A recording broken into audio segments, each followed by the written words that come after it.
Hello and welcome to Films for the Very First Time. My name is Jordan, and with me, as always, is Casey McGeorge. How are you, Casey?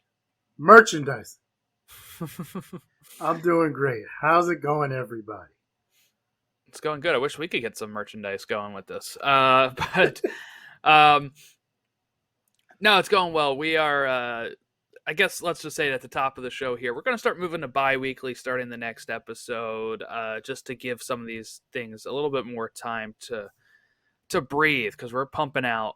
This is our 19th episode that we're pumping out movies each week really, really fast right now. So we're gonna move to bi-weekly for the next one. So this is the last of the weekly releases.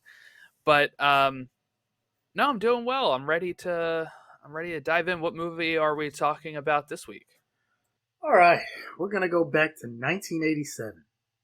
Uh, we were in a void of Star Wars. We had no Star Wars at the time. Return of the Jedi had came out a few years before.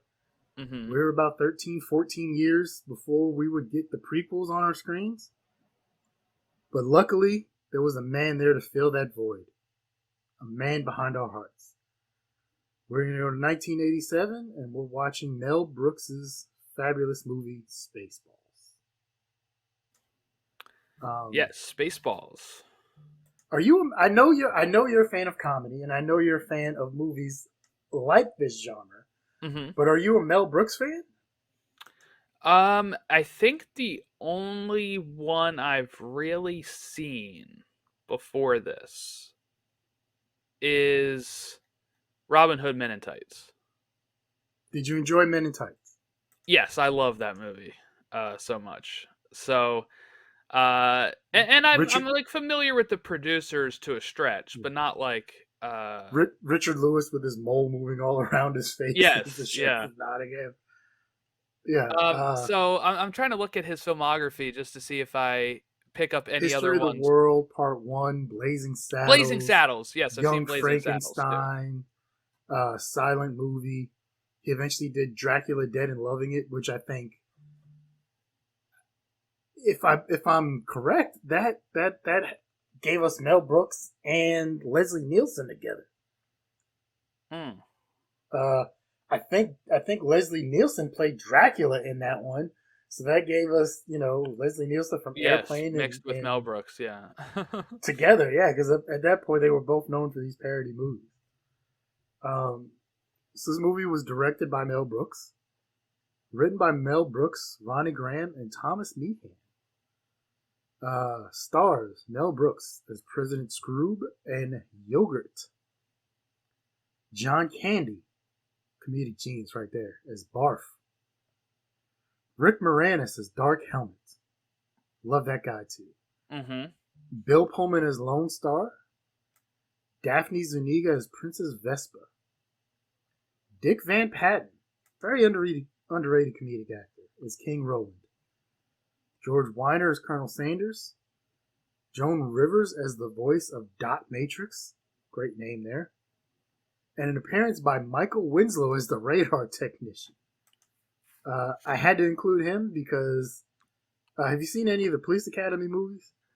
I think I've seen bits and pieces. I don't know if I've seen the full thing, but I do know him and his sound effects and Yeah. it was also in a Geico commercial, isn't Yeah, I it? was gonna say people might know him from the Geico commercials, but he really shot the fame. He's a comedian and stuff, but he really shot the fame during doing those Police Academy movies because he did the same thing in this movie. All kind of crazy sound effects that he actually does himself. Um, I think we're gonna have to change that for the Police Academy movies. Yeah, I'll watch the full one Um, for once. Yeah. uh, released June 24th, 1987. Budget of 22.7 million, 38.1 million in the box office. So I already know part of the answer for this. So not a box office phenomenon. No, no, it wasn't. I know part of the answer for this, but Jordan, where were you in 1987, and why had you not seen this movie prior to this? I was not born. Now, June 24th is 2 days before my birthday, but this is 4 years before I was born. So it is June 24th. I heard that and I was like, "Oh geez, that's it's around the right time, just the wrong year.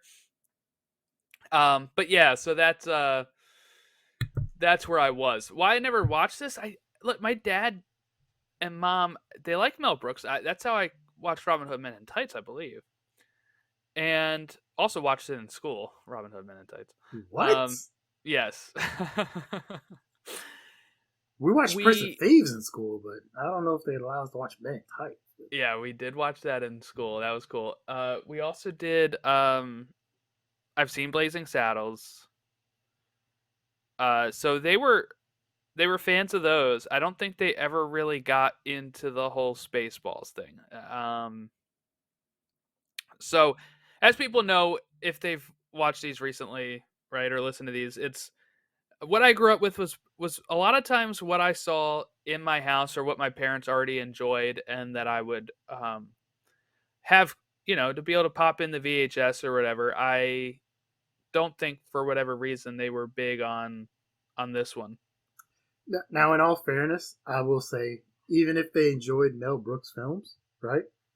If you were not a Star Wars fan or like a space saga fan, And my dad was not a Star Wars fan until 2015. My mom was, but yes, that's another reason probably why. yeah. So, like, yeah, if you see this is like a parody of like Star Wars, even if you're a Mel Brooks fan, unless you're a huge Mel Brooks fan, you may not want to check that out because you're not into Star Wars and space stuff, and I get that. Right, that makes sense. 1987, I was 9 years old. Um, I remember I loved Star Wars. I loved Return of the Jedi when I was a kid. I remember seeing this a couple years later on VHS or on HBO. I think I've sent you the video before of the what, HBO thing, yeah. yeah, on Saturday nights when they had like their world premiere movies. Oh man, and that was great. So I think I might have even seen this on HBO after one of those things. Those are always awesome.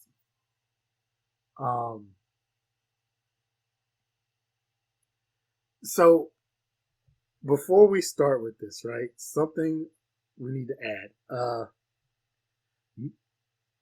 2013 television interview shortly before he received the AFI Lifetime Achievement Award, American Film Institute Lifetime Achievement Award, which Mel Brooks would wholeheartedly deserve.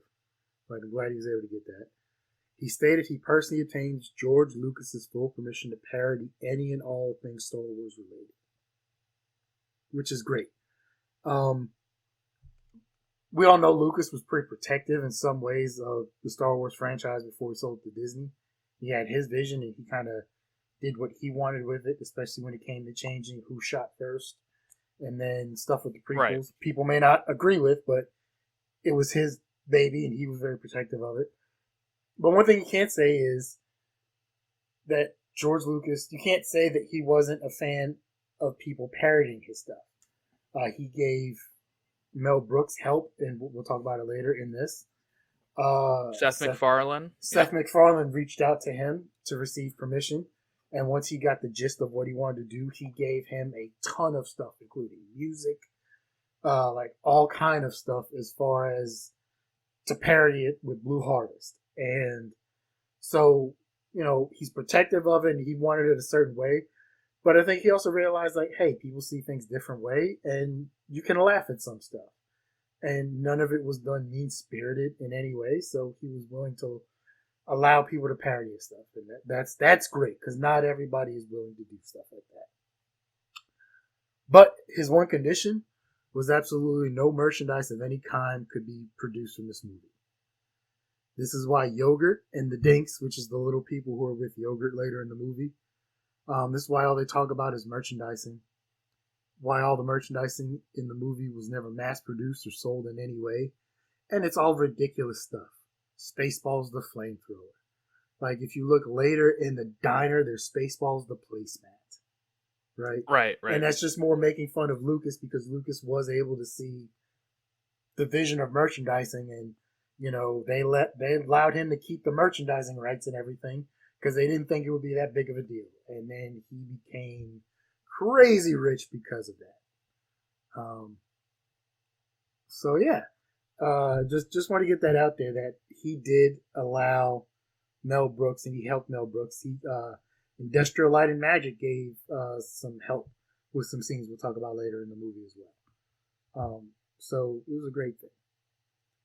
Uh, so when we start with the movie, if you didn't know but you were familiar with Star Wars, you kind of tell this is in a similar vein. The music starts off as somewhat similar, Yes, right? it is very It's not like John Williams, but it's like off-brand. Yep, off-brand yeah, John Williams. it's a great value John Williams, or like Mr. Burns would have said has said in one of his episodes of The Simpsons. He got the Spanish non-union equivalent, Senior Spielbergo, right? This is this is that version, including the scroll, which obviously is a staple of Star Wars. But with Um, blue font, kind of threw me off. but you still got the scroll. You know, Yes, yeah, you still do. the scroll talks about how the Spaceballs are lost air, and they're trying to steal air from other planets, including the planet Druidia, and they're going to force its ruler, King Rulin, to give him the code to the airlock. His daughter, Princess Vespa, has an arranged marriage to a guy named Prince Valium. And then we meet the ship Spaceball 1, commanded by Colonel Sanders with a Z, Yeah. and President Scrooge's enforcer, Dark Helmet, to go kidnap Vespa. What did you think of the ship and like the 2 minutes we saw scrolling? Yeah, the that's it was a long scroll. It was a very long. I get the joke here of like, oh yeah, let's just keep it going for a while. Uh, Felt a little long in that regard, but go big or go home. I mean, yeah, I guess.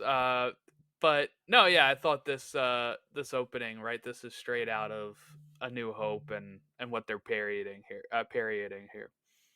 what did you think about our introductions to Princess Vespa and Dark Helmet and Colonel Sanders?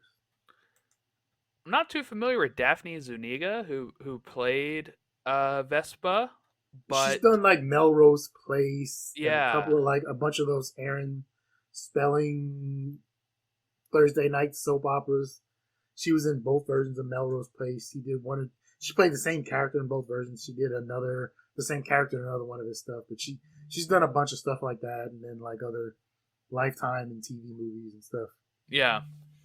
No, I thought she was great. She was like very striking at first. I'd say like I was kind of like, wow, yeah, she's very pretty.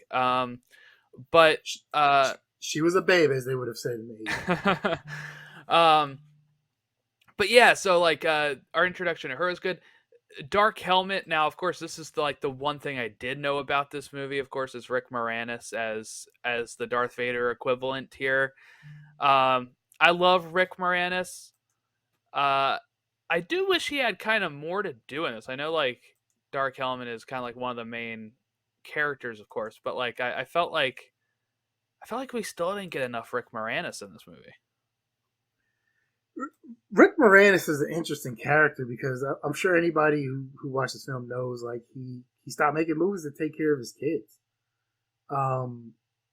Can't knock a man for that. Can't knock him for that in any way, shape, or form. But people have wanted him to come back for various things.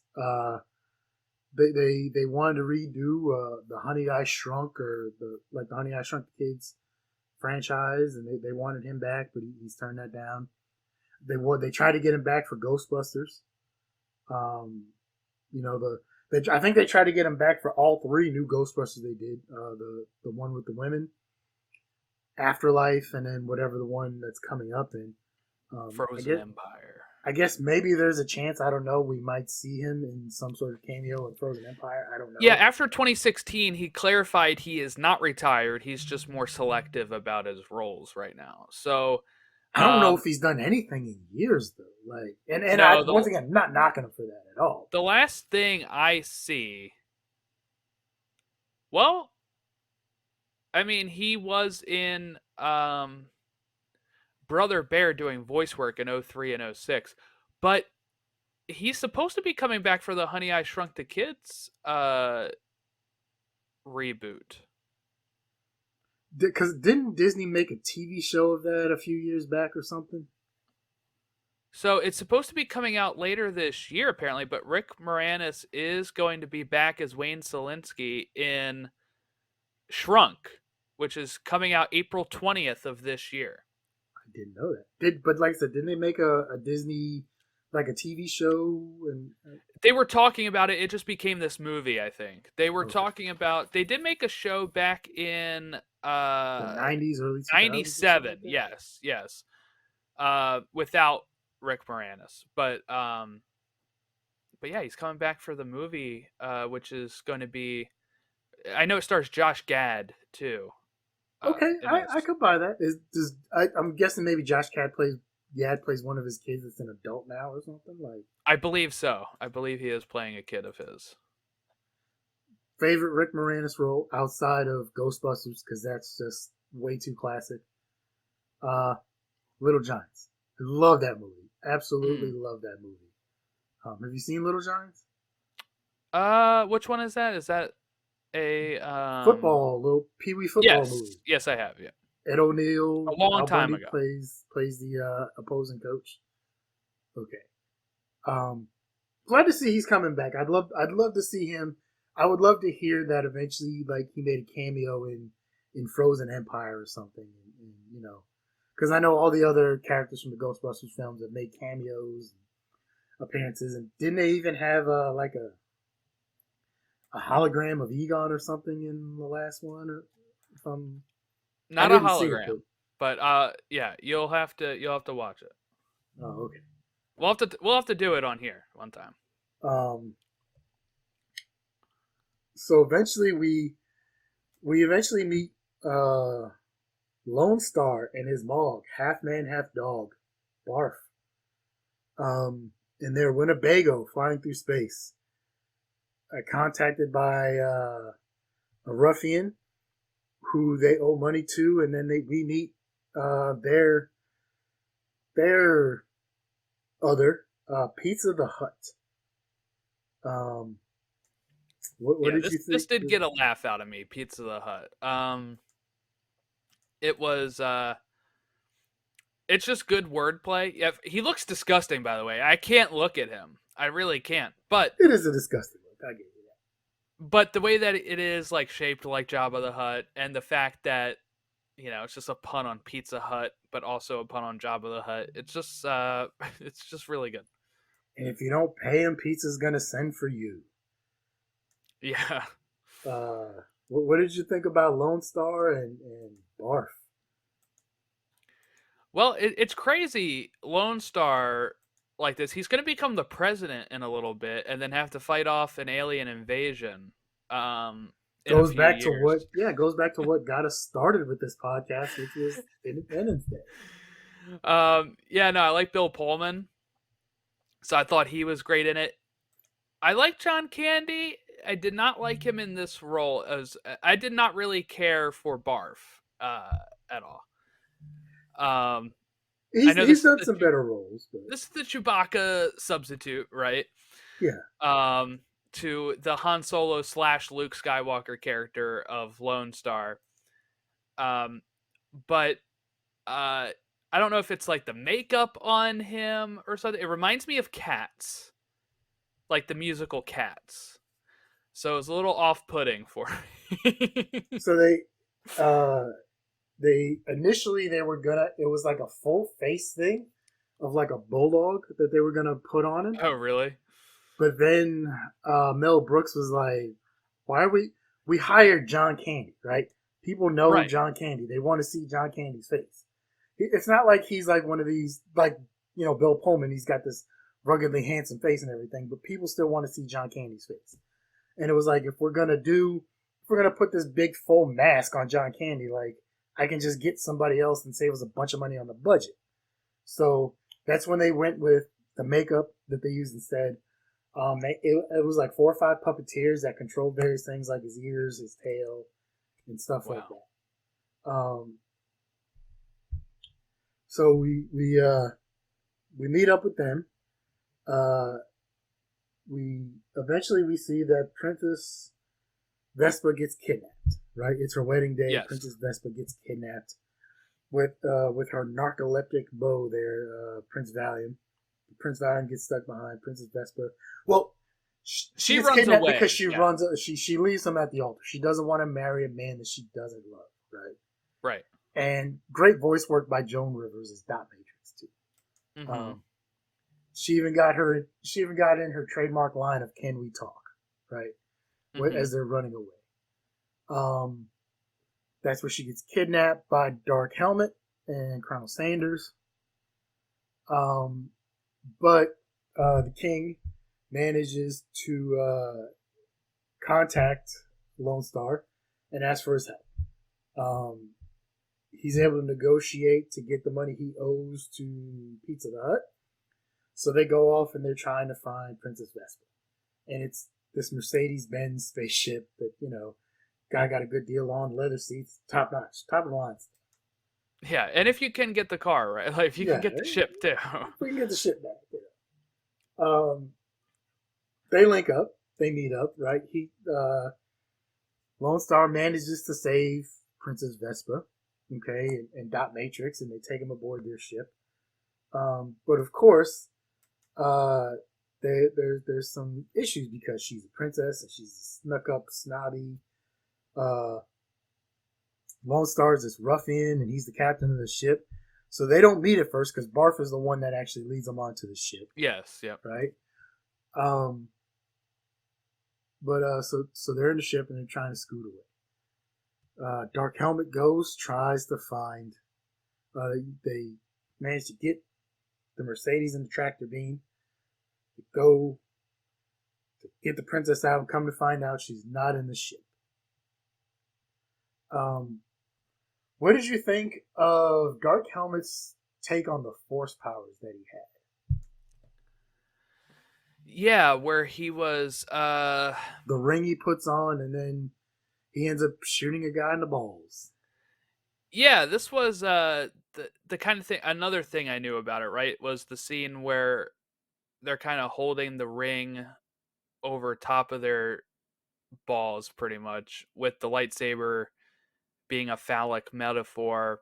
Oh no! Before that, but then I know. Yeah, so I knew there was a lot of humor with this type of, with this. So, it was strange. I'll say that. Like shooting them in the old balls. That's not ever a good feeling, I guess. But I mean, I don't know how else you could comedically parody a mix up. force choke. Yeah, exactly. I mean, like force choking is terrifying. I can just reach you from here and choke you. Like that's terrifying. So what would be the opposite of terrifying? You have to find something funny. It would be, of course, this, right? Like I don't know how else you parody the force choke other than this. But the only thing was, I wonder, is there a reason why he went with rings for like becoming the saber or using the force type thing? Because it was because at the end, of course, he doesn't need the ring, Lone Star, but at first it seems like it's set up like, oh, you need to have the Schwartz ring to be able to use it. So it's just kind of like, I wonder why he went that direction at first. I don't know. I'll be honest. I didn't really look too much into that.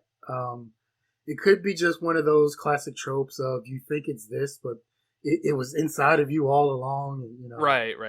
And maybe that was the easiest thing for them to find a way. Budget wise, it's probably not hard to make a small ring like that compared to something else. Yeah, they look cheap. Yeah, the rings. Yeah. So eventually, come to find out that they find out there was another vehicle that left. Right, so now they're chasing after Lone Star, and Dark Helmet realized, like, as soon as he hears it's a Winnebago that left, he knows it's Lone Star.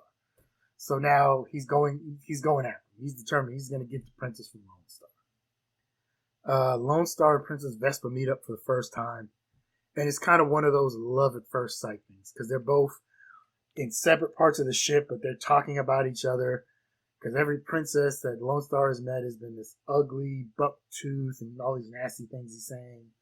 She's imagining he's this horrible human being, right? And they're gonna go tell each other off because they're not treating each other the way they feel they should be treated.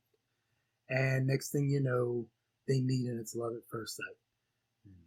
They can't really speak to each other, but they, then come to find out they're getting chased. So, they race off. Dark Helmets and Spaceball 1 is chasing after him. Lone Star hits light speed.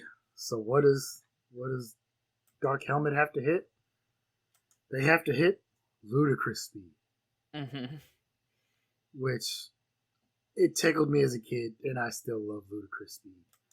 And you'll still find a subset of people who, like, some people just won't recognize it, but when it comes time to go fast with something, you'll hear occasionally like hit ludicrous speed. If I hear that, they'll get a giggle out of me because I know where it's from. And it becomes like plaid at some point, doesn't it, or something? Yeah, because that's the thing. Like they just take the silliness to a level of like how silly. Mm-hmm. Colonel Sanders is trying to warn him, like, "Hey, man, you got to sit down. We got to strap in for this. I'm good. Just let's go. And that doesn't work out well for them because they overshoot Lone Star, right? Then they need to stop. Colonel Sanders is trying to explain to him, hey, man, we got to slow down first. Just stop. That's an order. And Dark Helmet ends up going straight into his control panel, which is great. So what did you think as you're seeing the ship and the coffee maker that they had of a display there and stuff like that? I think this is also where we met Michael Winslow with his radar and stuff. Yes. What did you think of like the inside of their ship here and what's going on? I enjoyed the Mr. Coffee gag with then the Mr. Radar gag. Where he goes over to the radar thinking it's the coffee machine thinking it's the radar, and they're like, that's the coffee machine or whatever. And then, next to it is the visual gag of Mr. Radar. The Winslow stuff I thought was really I chuckled at that too because it was like I know who he was, and he was nailing the sound effects. I'll say he was like the first time he was doing it, I was like, is that really him? Is that really him? Dude is great at that. He's great. He's always been great at those things. And I like when they're they come over to talk to him, and he's still trying to do like the almost like walkie-talkie voice type thing, and they're like, yeah, right here, yeah. But yeah, no, the inside of the ship, they really nailed this, and even like the Spaceball helmets are like close enough to what they're supposed to be stormtrooper type stuff, but also some of those people on the Death Star that are right there kind of have like those half helmets where you still see their face and you see, but they have a helmet on, and it's kind of very similar to that. What did you think of? Who is this guy? He can't hit a thing, and he lifts up his helmet and he's cross-eyed. Oh yeah, that was a good gag too. Yeah. And then we come to find out he's like the nephew of another guy who's cross-eyed as well. And they're all related, right? Like he says, how many other of these people are? How many other a-holes are here? And everybody but one person raises their hand. I'm surrounded by a-holes. Yeah. The one thing you got to give Mel Brooks with his writing and the movies he makes, like when the jokes come, they come rapid fire. Like you might get a lull to set up some story and get them some things going. But when the funny comes, it's there. Finger guns. Bam, bam, bam, bam. Right. What'd you think of President Scrooge? Yeah, he just kind of looks like a normal dude, huh? Because he's like I also want to say he's almost like a CEO type figurehead is what he kind of looks like. Like his big office that he had. but yeah, I would say like Scroob didn't do it for me the way that like Dark Helmet does, you know, because he's supposed to be kind of like a parody of Palpatine, but you don't really, I don't think you really get that in this. He's more of like the actual figurehead of, you know what I'm saying? Like, so Yeah, Palpatine is like an emperor, he is the figurehead, but we mostly see him as like a user of the Force and stuff. In yeah. this, I feel like the president is more of like just the figurehead and The not the, administrative yeah, yeah, head. more like the administrative head, yeah. I definitely I love the whole aspect too of the beaming over. Oh Um, yeah, and then his head's on backwards or whatever. because so especially the way they set it up is he's This is talking your to him. Star Trek parody here, is the beaming Yeah. stuff. So there's a Ensign Scotts or something, whatever his name is. He's gonna beam him over. So he goes into the thing. Is it safe? Yeah. He gets beamed over. His head's on backwards. It's all messed up. So they beam him back over. We could try again. And he's like, no, I'll just walk. And come to find out, it's literally like through the next door. And one thing that I think that I know that is very interesting is when you talk about comedy, the way that this joke works, I think, is he is apprehensive about it not working. Yeah. Is it And safe? people say, no, no, it's safe. It's safe. Don't worry about it. And then with it, bam, of course, everything looks safe at first. And then you realize his head's backwards. That is the comedy, right? It's like boom, boom, boom. If he was like confident it was going to work and there was no mention of it, and then you get that, it doesn't work. Yeah. So it's like the masterclass of the Mel Brooks setup punchline, type thing. And then add the secondary punchline of "I'll just walk," and it's literally through the door. Yes. Like he And just gets up from also his desk, walks out the door, and he's right there. when they're like when he's like why nobody tell me my ass is this big or whatever. Yeah. Uh, so eventually, Lone Star and his crew in the Winnebago, they run out of gas, so they have to crash land on a desert moon, right? And this is where, Yeah, your Tatooine parody. yeah, they're walking through the desert. There's no water. Dot Matrix is talking about oil instead of water. But this is where they're met up with the Dink Dinks. Is it the Jawas they're a parody of? Yes. Yep. Um, yeah, they're taken by the parody of the Jawas, the Dink Dinks. And this is where they meet Yogurt, once again played by Mel Brooks, who had some bad reactions to the gold paint on his face. It kept giving him a rash and everything. And in order to be so small, he was walking on his knees, even though he had knee pads on, but it caused him some knee pain. Yeah, that can hurt. What did you think of our introduction of Yogurt and the Dink Dinks and merchandising? So I knew the merchandising stuff. Like I heard that a lot as a joke that people would refer to for this. I had no clue about Yogurt at all. Does nobody ever talk about him? Like I feel like I've never heard this. Is he really the memorable one from the movie? No, not really. But I mean, like, I guess like I was surprised that there was a Yoda parody that I had no clue about. Because I feel like that is, that's one of the most iconic Star Wars characters, right? Yoda. So the fact that there was this and that Mel Brooks played him as well, that was all stuff brand new to me. Actually, I had no clue about the president either when I was I really only knew Dark Helmet and then like John Candy's character, and that was it. Like that's all I really knew, parody wise. But no, I knew the merchandising stuff, and I was just reading some of the history of that as well. Do you have that information that you wanted to share at all? Or? Let me see what I got. I do got some stuff. I'm not sure. We got the same thing. I'm just on the Wikipedia. I mean, like what I heard is that George was like I think you mentioned this earlier. George saying like, you can't do the action figures. Yeah. Which they made some strictly like, for the movie, but that was it. Yeah, because he's like they're gonna look like mine, so people confuse them. I don't want that. But then that agreement is what inspired Mel Brooks to write this Yeah. whole merchandising thing. Of all So the jokes in the movie, writer, producer, director Mel Brooks says the two he's most proud of are the running gag about merchandising, Spaceballs, the breakfast cereal, the T-shirt, Spaceballs, the flamethrower. yeah, you get like, Um, I would say the scene itself of the merchandising wasn't what got me. It was later on when like you just keep seeing that stuff appear throughout the movie. That's what really made it work.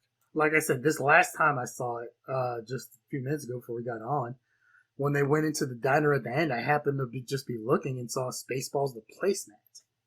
And that was the Yeah, first yeah. time I'd seen that one, right? I'll have to go back and look at more of these. Um, Colonel Sanders renting Spaceballs before it was finished, which we'll get to in a minute. Um, but yeah, I mean, Mel Brooks is a comedy genius, man, and he's up there in age, and that's gonna be a really 97. sad day when unfortunately his time comes. The the only good thing about it, if there's anything good, is we're gonna get clips and people are gonna be rewatching his classic stuff like this, so they're gonna get more.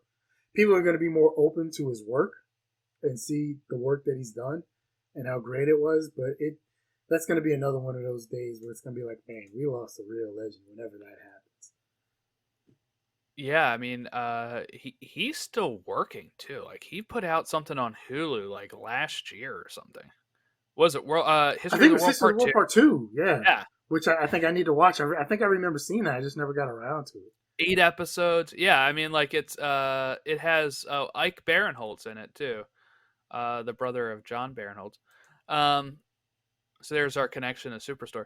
But yeah, I mean it's amazing that he wrote it. He directed it. You know what I'm saying? Like it's Yeah, he's that he's still still very working active at at doing stuff 97 too. years old. It's crazy. Um, so while they're there,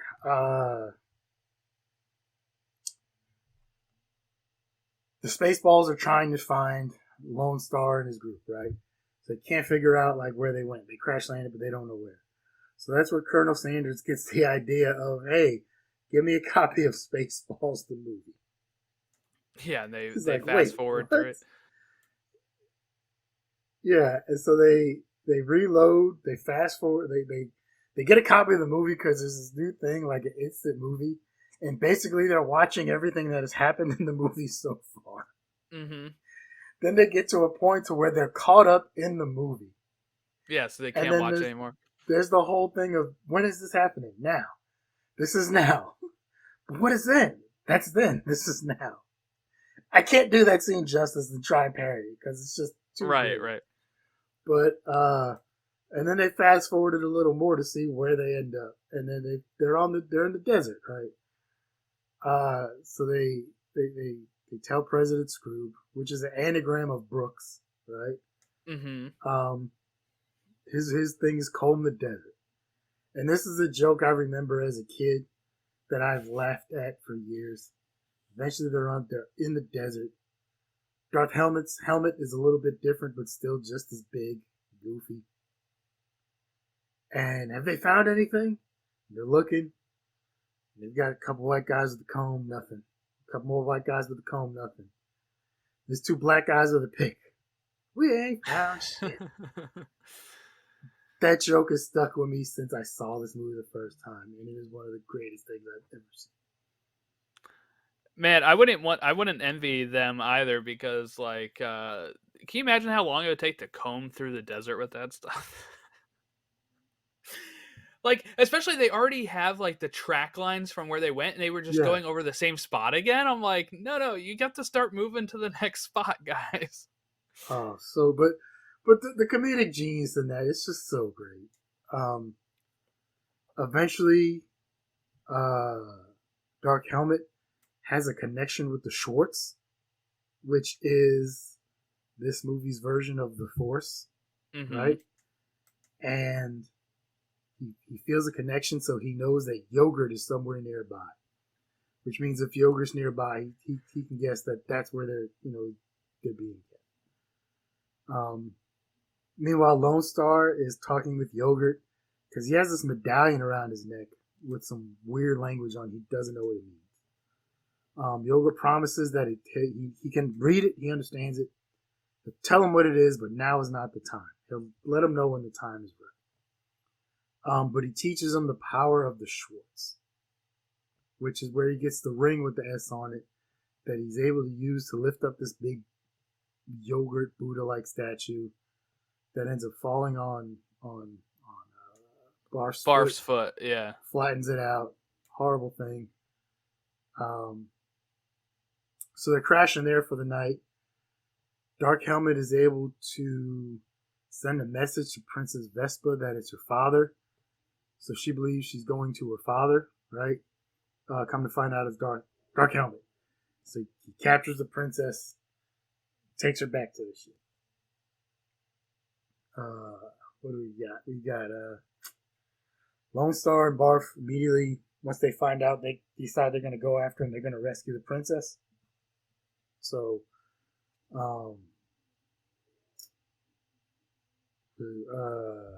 what is his name? I forgot his name.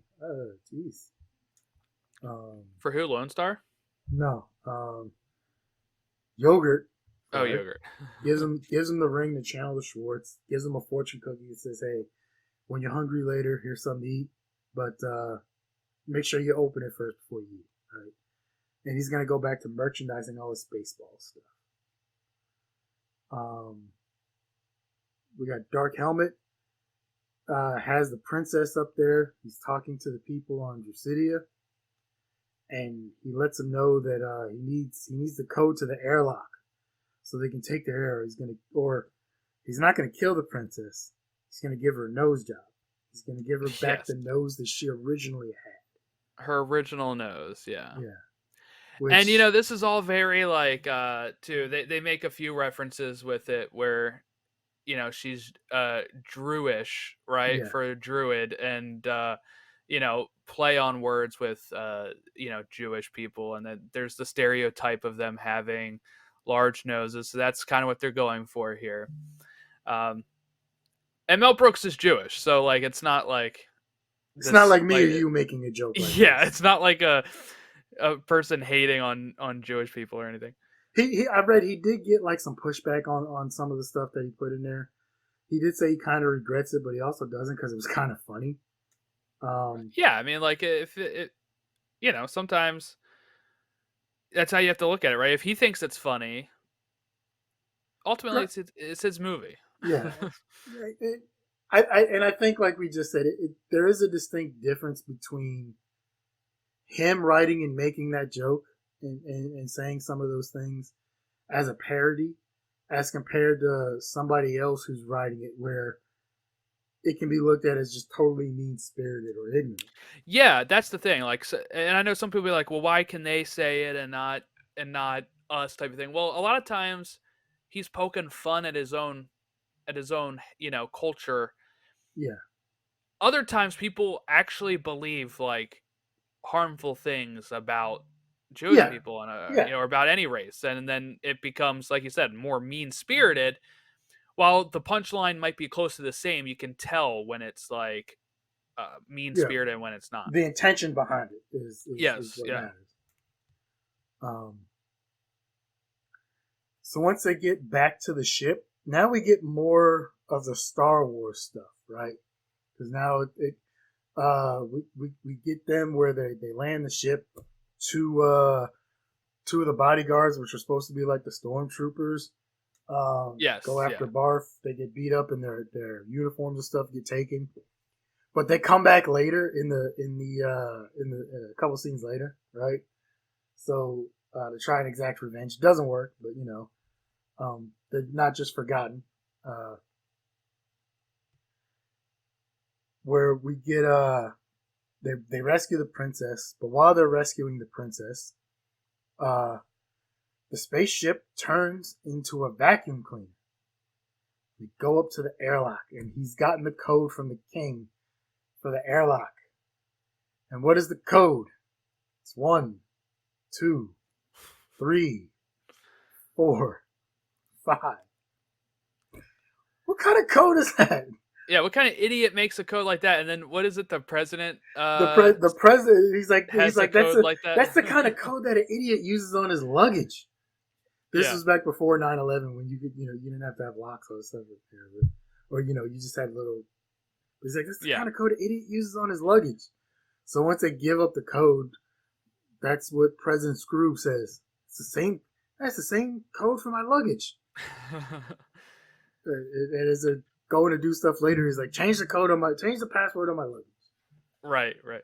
Yeah, Um, nowadays that joke would have been like, "That's my password," right? Like, not my code for the luggage. So I feel like if you're updating this, it'd be something like, "That's my it would have been it wouldn't have been a code. It would have password." been like password, and the Yeah, password would have just been password. And that's when like that's the same password I use for right, my right. email and my bank accounts. Yeah. So which for whatever reason I don't know what group does it or whatever, but there's a group that comes out every year that talks about when it might be like Norton or McAfee or something like that that talks about usually at the end of the year. So this is around the time we get it, where they talk about the most used passwords of the year before, Mm. and usually for whatever reason every year password is still one of the top ones, and it's like why are people not like making their own stuff? Yeah, it's like the first guess you would put at this point if you're trying to Or hack for into somebody's. or for a lot of things, if you have like routers or some electronic equipment, it's the default one. So that way, like if you have to Yeah, reset it, it's simple, just password, and then you have to change it from there. So, but unfortunately, people aren't changing their passwords. Get strong passwords, people. That's all I'm saying. yeah, and don't do what some people do and make the same password for every single account you have. No comment. Not remembering 58 passwords, guys. No. If you make it difficult enough, that shouldn't matter. That's all I'm saying. Right, true, I'm true. probably wrong about that. By no means. Probably, yeah. I'm But sure there's some listener out there that is like a certified hacker. Is like, yeah, you're definitely wrong about that. all I'm saying is if you use upper, lowercase, and numbers Special characters. and special characters and enough combinations in the same password, you might be okay for a little bit until someone figures it out. Don't take your advice from me. I'm nobody. Um, we finally get a meeting at some point between Lone Star and Dark Helmet. What did you think of their standoff here?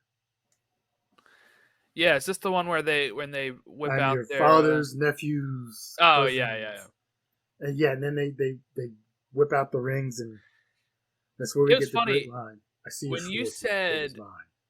when you said Spaceballs after we just talked Ferris Bueller. I heard the father's cousin nephew thing before or whatever. It made me think to the classroom scene in Ferris Bueller when the one girl's like, I heard from Tracy's boyfriend's sister's brother said that Ferris is like, Yeah. um so it was funny that we're doing both of these back to back. Uh, this is where we get the great line of "I see your Schwartz is as big as mine." It's probably the most well-known line outside of maybe merchandising from this whole movie, right? Mhm. Um, they have like their little lightsaber fight. Great thing, they get interconnected with each other. You're muted, but they wrap around each Right, other, and sorry. no, that's okay. They get interconnected. They wrap around. Um, eventually, they get separated. They make their escape. Um, as they're leaving, uh, they end up hitting a self destruct. Um, another great line. She's went from blow to suck, or she's went Oh from suck to yeah. blow. So eventually, Lone Cuz Star it's Mega Made. is able to use the Schwartz to hit the switch to turn it from suck to blow. Um, they find a self destruct switch. This was a great countdown. You have exactly 2 minutes and 45 seconds until self destruct. And once everybody hears that, all hell breaks loose on this ship. Everybody's leaving. Which it should. Everybody's leaving from like escape pods. We also get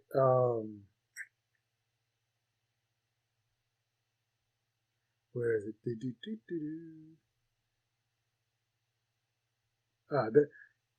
This thing's my first one. No, not the first one. Anyway, with with the escape pods, they got some actual unused footage from A New Hope when one of the escape pods gets shot out. I was gonna say it looked really good. It looked really close. Yeah. They got actual footage from Lucas. So there you go.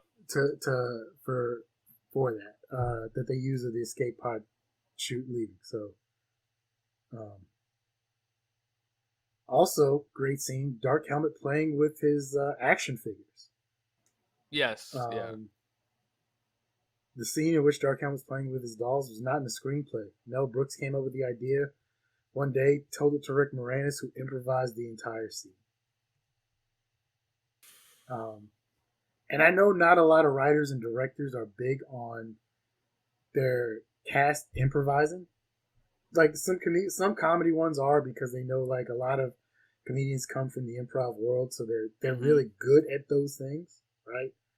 Sometimes they're not able to simply because of budgetary reasons, like especially when they were shooting film. Like you have to pay for that film, and you have to pay for that film to get developed. So the more film you shoot, the more money that's literally just being eaten out of your budget for feet and feet and feet of film. So, and some people just don't like other people changing their words and the vision that they have for these scenes. That's a lot of it. A lot of the ones that are very against it are you say what I wrote. I think ego. I think Dan Harmon is big on that, and nothing against Dan Harmon for that. Yes, yeah. Who plays Chang from Community? Oh man. I have his name. But he talked about it one of the first couple of days he was shooting Community, that he improvised a couple things, and Dan Harmon didn't make a big deal there, right? Because he's not going to embarrass one of his actors in front of the cast and crew. It's not cool. But he did say come up to him afterwards, and he's like, "Hey, I wrote these words specifically for this scene, specifically in this way." Ken Jeong. Yeah, Ken Jeong. So he's like, "Do not change the words that I wrote. Like, this is how I want it to be said and written." And I get that too, because a lot, and this is what I think modern fans are kind of the problem at times, and I don't mean that in like a bad way. What I'm saying is like, how many times, if I listen to Office Ladies, right, and it's they're talking about The Office, so many of the questions from fans that they had to kind of stop taking this question is people being like, "Oh, was this scene improvised?" And it'd be like a scene that most of the time would not be improvised, and the reason why is because it actually sets up something in the future, or it was just very well tied together. And it'd be like, no, that scene was written. And most scenes that they asked, is this scene improvised, were written. And people do the same thing for Arrested Development. And it's like, when you have a tight script, something that you really like, or Community, where there's layered jokes, yeah, you can't sometimes allow that. But in this case, you have Brooks being like, we just started this. Let's see where this goes. Yeah, and like, I just thought of this idea of playing with the toy, so why don't you just go ahead and do whatever comes to your mind? Maybe we use it, maybe we don't, but let's see what happens. Yeah, but like you said, a lot of times that, and especially with stuff like Community or like you said, Arrested Development, it might not be setting up a joke in that episode or that scene. It might be setting up a joke 3 episodes later that's going to be a callback to that. Like, exactly. The people who've written these great things, like, they have a plan. So like I get it both ways. Like, there's some people who are great at improvisation and they can do those things really great. But I also get when you have the writer and directors who are like, no, like I need it specifically done this way. And there's a reason. And sometimes you can't see that reason right off the bat, right? But maybe down the road, like, who would have thought it would have taken 3 or 4 seasons to get a Beetlejuice joke out of Community? Because they said the name Beetlejuice 3 times, and on the third time, there's a dude walking behind them, dressed as Beetlejuice. Like, Right, right. who even thinks of doing something like that in the first place, right? Mm-hmm.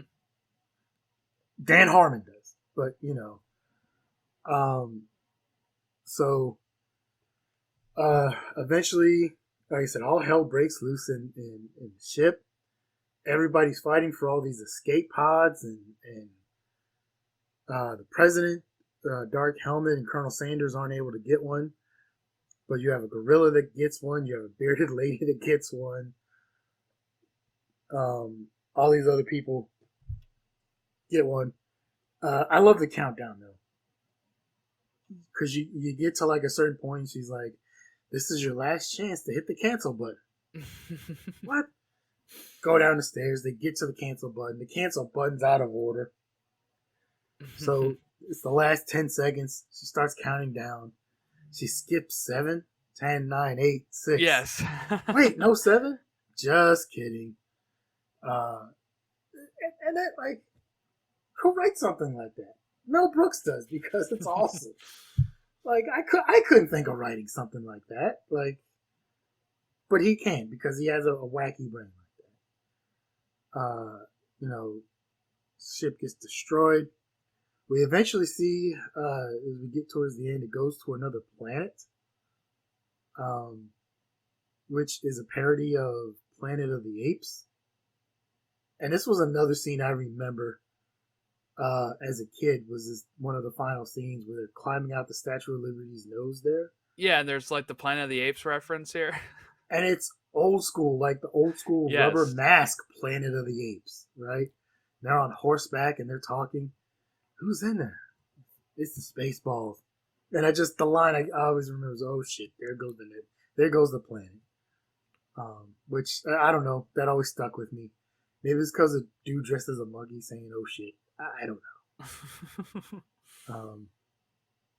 The Lone Stars managed to save Princess Vespa. She takes her back home. She gets back to her kingdom. She's gonna marry Prince Valium, right? Lone Star leaves. Now everybody thinks he took the $1,000,000, right? I thought he took the $1,000,000 space bucks. Did you? That's a good question, because I feel like I'm not sure if I really had much of a thought on it, but if I'm sitting here thinking about it, right, and if I thought about it for longer, you have to think, how deep is this parody film going to go? And what I mean by that is, we know in the original Star Wars, Han Solo does come back without really worrying about the money. So you're like, will they follow that same sort of trend here? Or do they just play it straight of he takes the money? So it is a very interesting question of, when you look at kind of what is a successful parody and what's not, right? When you have a successful parody, you'll do those deep things that match in non just the funny ways too, right? So like, I don't know if people have seen some of these movies before, but this type of parody compared to like Meet the Spartans or whatever, the parody of 300 and like all these other movies that they throw together where there's no actual plot, compared to this movie where it actually has a narrative structure. That's what George Lucas pointed out too, is how much he liked the story structure of the film. And then being able to parody the movie, but also still have the heart in it of, okay, he's not going to take the $1,000,000, right? So yeah, I think I probably didn't think too much about it, but I think sitting back now thinking about it, it shows just a good example of what's a good parody versus a cheap parody. So we catch up with Barf and Lone Star as they They're getting some gas at like a little space diner. Did you notice anything during the scene? Mm. Not off the top of my head here. The Millennium Falcon from Star Wars makes a cameo appearance. Does it really? Yes. If you go back and you look at the exterior shot of the space diner when Mm-hmm. the Winnebago's parking, the Millennium Falcon is on the pad. George Lucas got a chance to read the screenplay before production. He loved it so much he decided to have ILM help make the movie, and he gave the Millennium Falcon to be put in there.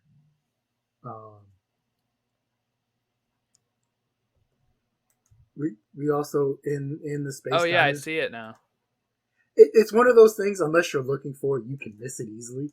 Like it doesn't stand out unless you happen to like either just maybe glance and like, hey, that's weird. Is that what I think that is? There you go.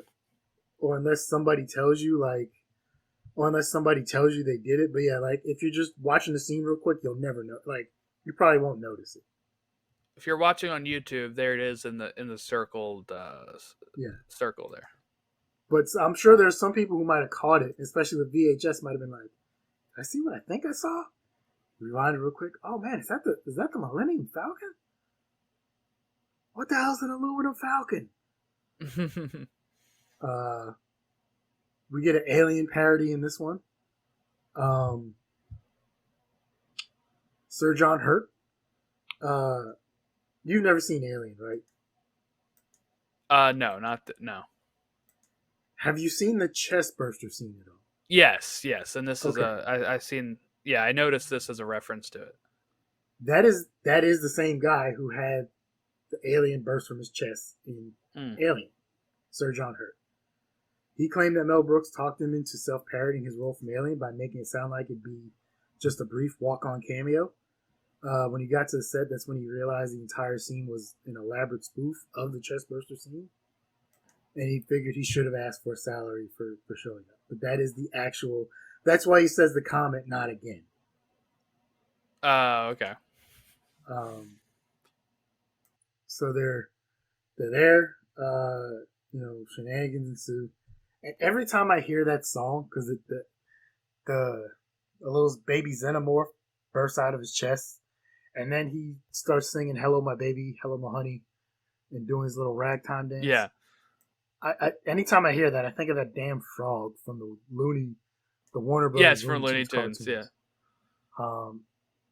I love that frog in those cartoons.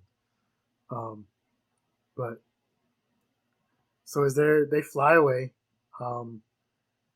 But Bart's still hungry because he really didn't get a chance to eat, right? So that's when Lone Star gives him the fortune cookie. They break it open, and like I don't want to say hologram, a mystical appearance. I don't know how to describe this, but we see Yogurt come out, and he tells them that the medallion he carries around his neck, it's a royal birth certificate. So his mom was a queen, his dad was a king, which means he's a prince. So he fell in love with Princess Vespa, but because he wasn't a prince, she couldn't marry him. But he left him some special fuel, and they can head back to go to Princess Vespa's planet. Meanwhile, on her planet, she finds out from her dad that that's where we find out that he didn't take the money. He took enough money to cover like gas and some incidentals or whatever. I think it was like $300 he took or something, and that was it. What did you think of the wedding scene here, especially the preacher, the Pope? I like the preacher. Yeah, he's like, I'm just gonna marry somebody. Like, please. He went from the normal version to the short version to the short version. Yes. Because he kept getting interrupted and everything. He was not happy with that. He comes back. They did a great change of clothes, I guess, in the spaceship. I don't know where he got a royal suit and everything from. That quick, especially, but he did. True. Him and Princess Vespa get married and live happily ever The end. Um, Yep. And it has the message of "May the Schwartz be with you" as they drive off. so let's see. I talked about how Mel Brooks said the gold colored makeup gave him a rash on his face and neck. So they had to shoot his stuff out of sequence. His knees hurt constantly because he was walking around on his knees, even though he's wearing knee pads. Says in spite of the difficulties, he enjoyed playing yoga tremendously, and it was all worth it. Um, According to Mel Brooks, George Lucas loved this movie, wrote him a letter after its premiere saying he thought he was going to burst something from laughing so hard. Lucas also told Brooks, had he not chosen to parody Star Wars, it would have succeeded as a great adventure movie. Brooks stated he was extremely flattered by Lucas's compliments and support. Um, and that's another thing when you're parodying someone's film, right, or someone's work. Like Weird Al is big on this, right? He parodies a lot of people's work. Um, Sometimes they're gonna like what you do. Sometimes they're not. You know. Famously, Coolio initially didn't like Amish Paradise, but I think before Coolio's death in later years, they were able to make up, and Coolio realized maybe he was taking it too seriously, and that Weird Al doesn't just parody anything. He only parodies stuff he has a lot of respect for that he feels is like great in the first place, right? And he usually gets permission ahead of time too. So it was like something where like Coolio, I believe Coolio's team told him he could, and he thought he had the permission then. Yeah, And then Coolio was like, actually, I didn't ever agree to this. And then Weird Al's like, crap, I already released it. Like, yeah. your team said I could, type thing. So, yeah, But those happen. like I said, later in his years before his death, they were able to Mm-hmm. patch that up. Where Coolio kind of acknowledged maybe he was taking things too seriously, and a lot of people loved it. But that also led them, because a lot of times if you see some stuff from Weird Al, right, then you might eventually look up to see what it's based off of, and then you I'm can a become a huge Weird fan. Al fan, and like yeah, it's introduced me to so many different types of artists and songs because I didn't know them before the parody or something. Like a surgeon and eat it and fat, but I think I read Michael Jackson was a fan of a lot of the work that Weird Al did, but I'm not sure. He I might was. be No, out yeah, of he time. was. The place that they film his Eat It parody is like Michael Jackson gave him like the exact location of where they filmed Beat It and Yeah. like gave him stuff for that, kind of like George Lucas with this. And yeah, like I said, the escape pod sequence is an unused clip from A New Hope provided to Mel Brooks by Lucasfilm. Um, but yeah, it's not like I said. Sometimes some people do like your stuff. Sometimes they don't. Which that's gonna happen. Not everybody's gonna like everything, right? Especially if you're parodying their work. But it's also a great thing when they like what you're doing, and they can look at some stuff, and realize you did a different take on it. It's a little fun. Um, Bill Pullman was not the first choice to play Lone Star. You want to take a guess who might have been the first I choice? I think I read this, so it was it was two Toms, right? That I had read. So do you want to share who they are? I know the one I read was James. I got from IMDb was James Caan. Really? Oh, I know Unfortunately, that. they said Sorry, go ahead. unfortunately he had some addiction issues at the time, and they got an unknown Bill Pullman for the role because it was too expensive to insure James Caan. When I was reading about uh, Daphne Zuniga, I think it was. I was reading one of these things, and it says that when they were trying to get that he was trying to get Tom Cruise and Tom Hanks in this movie, and they just kind of turned him down, and he was kind of stuck with getting people like Bill Pullman. um, I could see Tom Hanks in this because he did a lot of weird comedies, especially in his early days before he did like Philadelphia. oh, here it is. It says Pullman got the part of Lone Star when Brooks and his wife Anne Bancroft saw him in a play. he had never seen Star Wars prior to filming. Brooks had been unsuccessfully trying to sign big name actors such as Tom Cruise and Tom Hanks. And Pullman said, I think Mel was hurt that they didn't take him up on it, but then it attracted two of the big comics at the time, John Candy and Rick Moranis. Once that was secured, then he said, heck, I'll go get somebody nobody knows, and I got the chance to do it. So maybe he was trying to get them for like the John Candy and Rick Moranis roles. I'm not sure. I know. I read on IMDb, Moranis recommended John Candy for the role, and that's how he got it. You want to guess who was the original choice for Colonel Sanders, which would have made this a very interesting movie? Would have been the original Colonel Sanders? No. That'd be great. No, who is it? He might have been dead at that point. Steve Martin. Oh, wow. I can see Steve Martin playing that role. Yeah. And that would have gave him another opportunity to team up with John Candy there.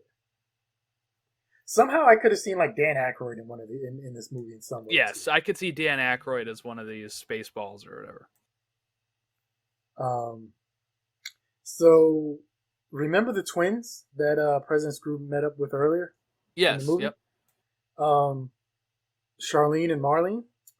When President Scrooge meets them and tells them to chew their gum, that is a reference to the Doublemint television commercials that the Gallup twins had appeared in. Oh, geez, that's a deep cut. So back in the day, Doublemint gum used to have commercials, and they would have sets of twins in all their commercials for Doublemint. Juicy Fruit was usually when they did Juicy Fruit commercials. If you've seen the parody on Family Guy, it's kind of like that, where they would do like snowboarding and skiing and extreme sports and bicycling and stuff. But Doublemint gum, for whatever reason, had twins in it all the time. Because of double.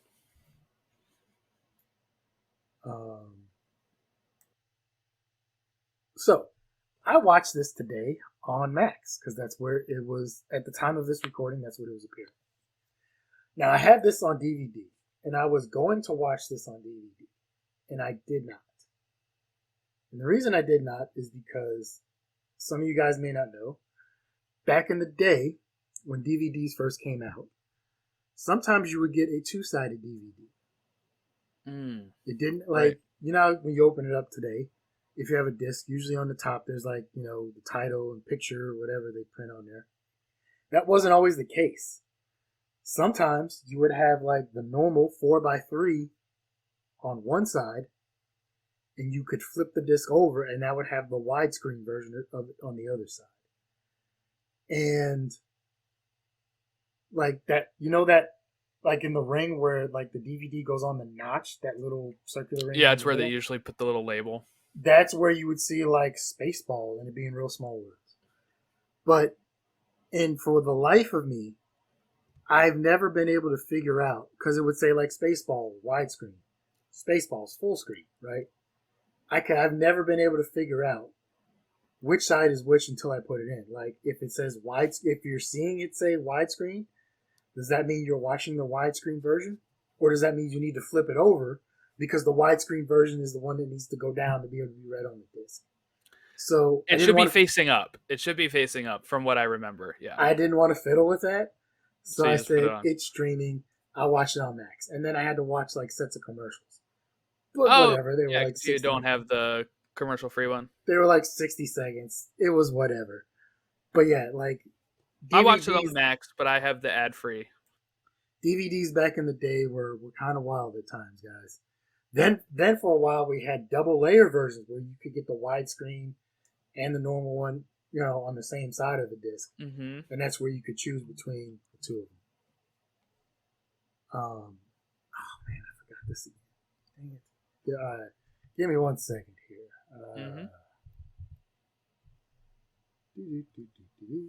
Sorry, if you can figure out something to stall about this movie, that'd be great. Sure. Yeah. I watched it on Max. It was an hour 36 minutes? Yeah, it wasn't that long. That was a great thing. It was only like it was pretty short, yeah. Which is sometimes good. Sequel. there's been talk for many years about a There's an sequel. animated series, wasn't there too? There's been talk many years about a sequel. Um, Mel Brooks stated he did want to do uh, a sequel called Spaceballs 2: The Search for Money or something, right? But and he was going to get Rick Moranis back for it. And this was a while back, but for whatever reason, it just never worked out. There's still apparently talk about a sequel, but I don't know. And then in like 2015, there was talk about maybe doing a sequel with the newer versions there, but once again, it just never really worked out for whatever reason. And now with Disney, I don't know if it would be done like Yeah, in as much in tandem with them because like they shut down all that kind of stuff once they took over. it was one thing when Yeah, you were getting permission directly from Lucas. It's another thing when you have to go through Disney Disney. Yeah, to get permission, and they everything they do, they want it to be, they want it to be canon. Oh, also, did you see when they were pulling out the Spaceballs VHS tape? Did you see that they had a shelf of all of Mel Brooks's movies? yes, yeah, that was good. All right, so IMDb rating 204,000 ratings. We got 7.1 out of 10. Metacritic 14 critic reviews, 46. Bastards.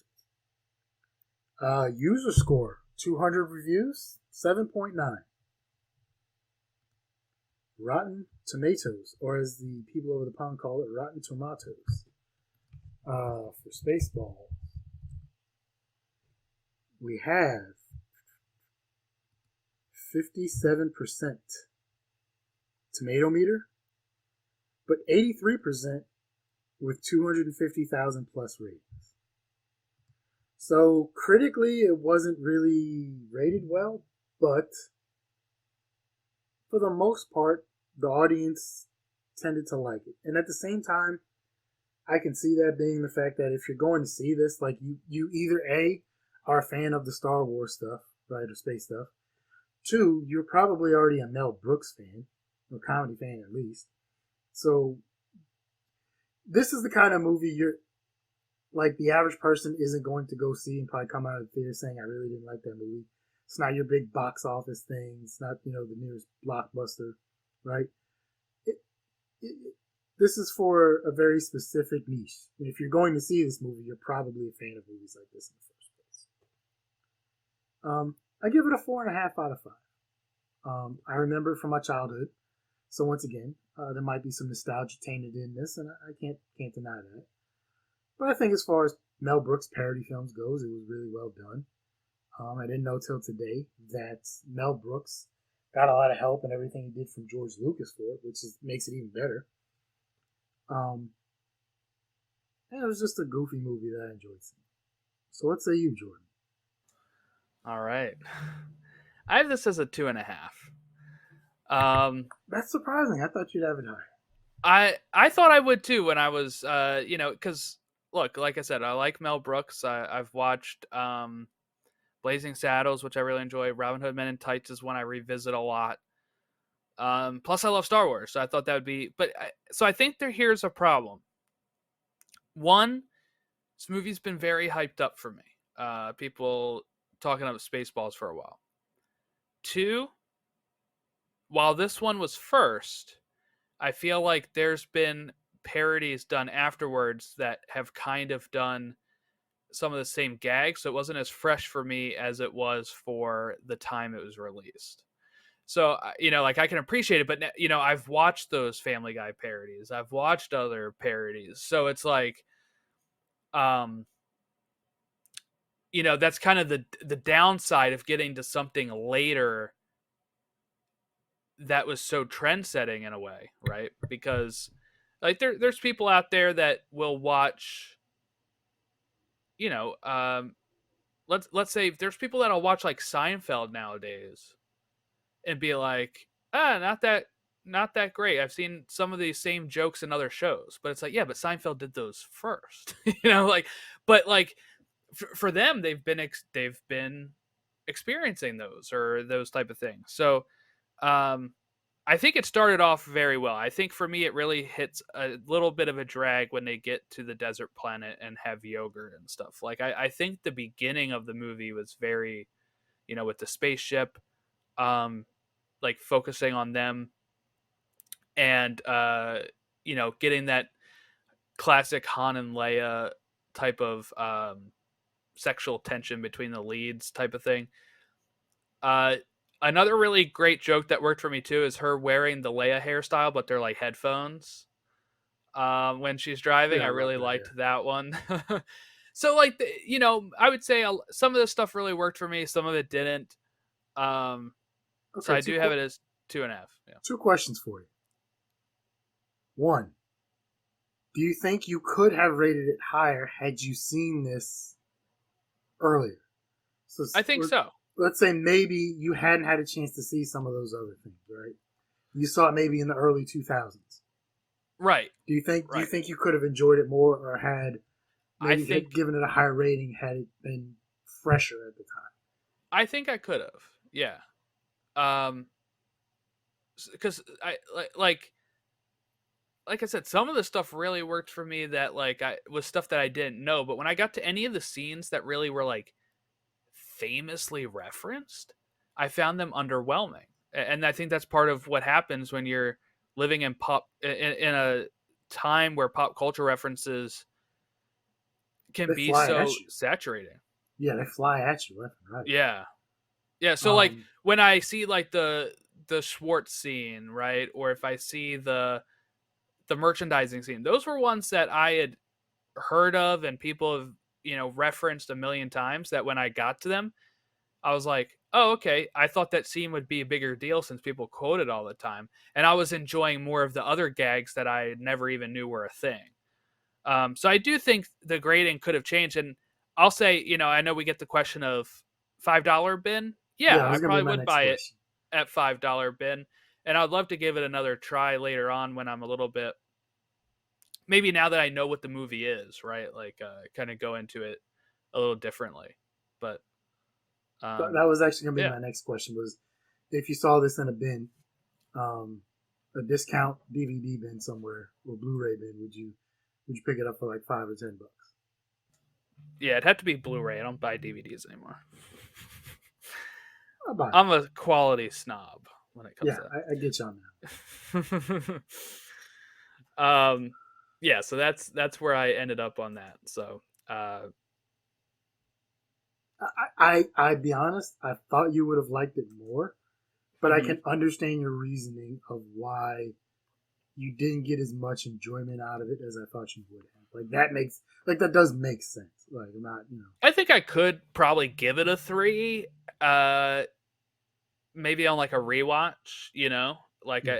but I think it's not going to get to It's not going to like be a 5 star movie. a Let that five be out of clear. five. Yeah. Like, hey, guess what? Robin Hood Men in Tights is probably a 5 out of 5 for me. Now, if I revisit it, probably not, but we'll see.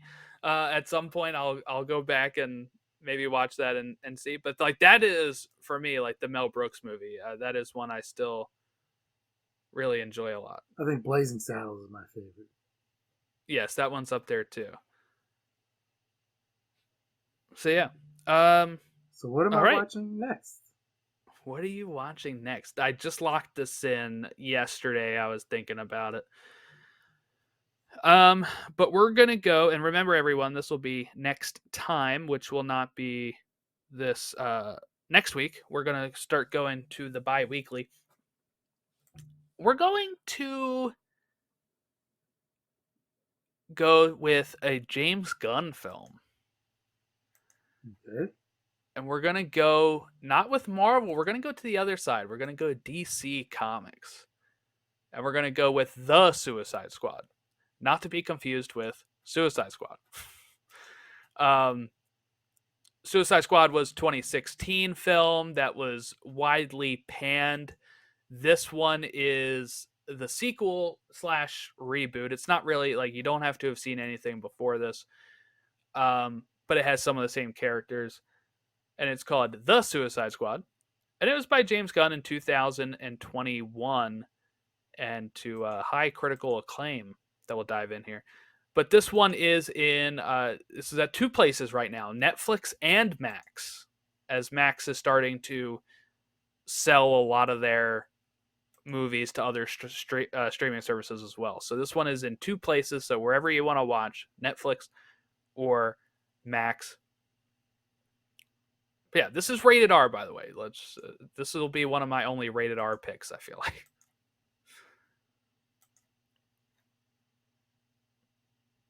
All right. You know what? I'll be honest. I didn't. The first Suicide Squad, just Suicide Squad, could have been better, but I didn't think it was as bad as people said. I mean, I don't know what they were really expecting. I'm usually in the same camp of I went and saw it, and I was like, that was fine. It wasn't like it wasn't horrible by any means. No. There's been worse movies that I've seen. I like this one more. I have read that there was a bunch of stuff that got left on the cutting room floor of Jared Leto's Joker. Thank God, yes. But sorry, I don't like. That's my least favorite part of Suicide Squad is Jared Leto's Joker. But apparently, the stuff that got cut, it made the movie to what it was, and it's one of those. It could have been like, what is the Ayer cut of? Yeah, David Ayer is still pushing for that. He's kind of stepped back on pushing for it now. But yeah. it could have been like, basically it's like the Snyder Cut where like people are saying it does change the movie.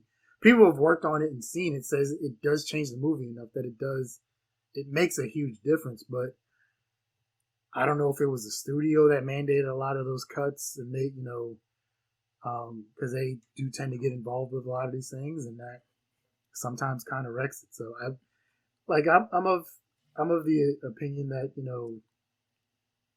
I would like to see the other version. I will say the trailers for those were fantastic.